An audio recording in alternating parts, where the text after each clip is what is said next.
So, with Mother's Day around the corner, a beautiful card for my mom is the subject today. Speaking about card making, it's definitely one of my fixations, and my love for paper equals my love for paint. Although my mom is not with us today, making this card will give me a lot of joy. For this, I'm using a card cut out of Strathmore watercolor paper and colors from Holbein and Daniel Smith. If you're painting along, then please see list of supplies in the description. And if you're here to just watch, then watch me paint these wildflowers, which are both simple to do and beautiful to look at.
So happy Mother's Day to all.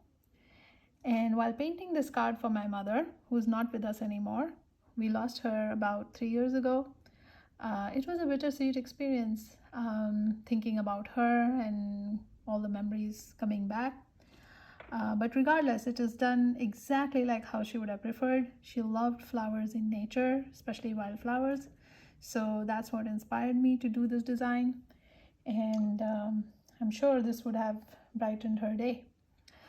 And when I started this channel, there's one thing that I wanted to do, that was to write touching notes. I absolutely love writing notes for people and writing my thoughts as I think about a certain person, and put that on a card with some kind of a painting. And I believe this is an art that we have lost in this era of emails and texts. I mean, yeah, email and text have their own place, but there are special feelings sometimes where you want to write a note in a certain fashion, and you want to bring it together with some beautiful art. So yeah, I promise that I'll do much more of that in the channel. So this is what came to my mind this morning when I thought about my mom. I miss you in my smiles, and I find you in my tears. So happy Mother's Day to my mom. And let's look at all the colors we used in this card. Going after the pink flowers, the color that we used here in the poppy and the lily-like flowers was bright rose. Bright rose. This is one of the colors that frequents my painting. I love its luminosity. And the orange roses, those were done in vermilion hue. Vermilion hue.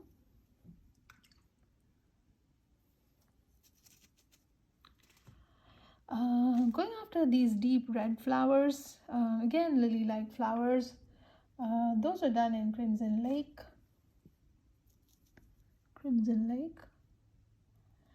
Whenever I'm in need of a deep red that is not a burgundy, my brush gravitates towards Crimson Lake. It's another color that I use a lot. Some of these tulip-like flowers, I mean, they're not tulips, but bulbous flowers, those were done in mineral violet. Mineral violet.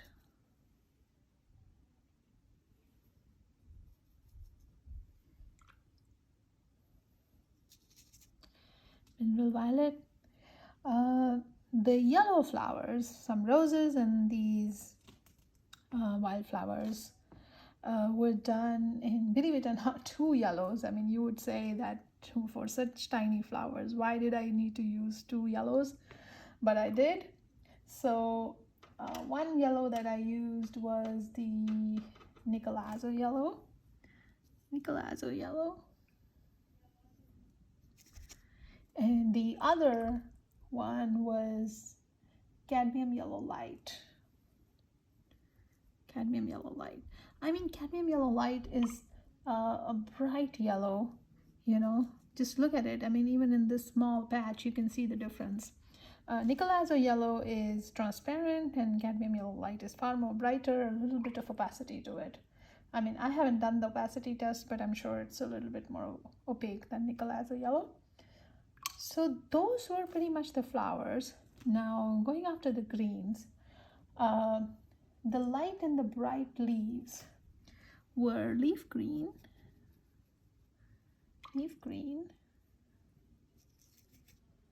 and the darker grass blades, even the lighter blades were done in life. There were some lighter blades and there's some darker blades at the bottom. Those were done in undersea green. Undersea green.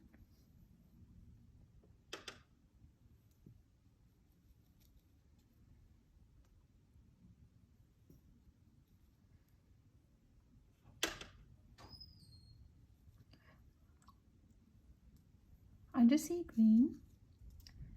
And the darkest leaves in the background in a very dilute consistency were done in shadow green. Shadow green. This is another green that is becoming my favorite, so yeah, shadow green. And then some branches here were done in Van Dyke Brown. Van Dyke Brown.